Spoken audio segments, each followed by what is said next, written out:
Since the God of the Old Testament must be the same God of the New Testament, Yes. how do you balance the stark difference between Jesus' morality and the God of the Old Testament's morality? For example, the way he says to, turn the cheek, and the God of the Old Testament would say something like, give them death. Yeah, I don't think that there is any difference between the God of the Old Testament and the God of Jesus of Nazareth. I know that this is often said by people, but I think this is just entirely spurious, that there is some sort of gross difference. And I think the most decisive proof of this, I think it's a knockdown proof, is the following. Who was the God worshipped and served by Jesus of Nazareth?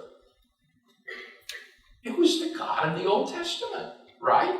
This is the God that he called his heavenly Father. Jesus was a Jew, and he worshipped and served the God of the Old Testament. So the man who delivered on the Sermon on the Mount saw no difference whatsoever between the God that he revealed and the God of the Old Testament that he worshipped and served as his loving heavenly Father. So I just don't see any difference at all. The God of the Old Testament is compassionate, long-suffering. He cares for the poor and the orphan and the widow. And yet he is holy and just and will not blink at sin. He requires that sin be punished.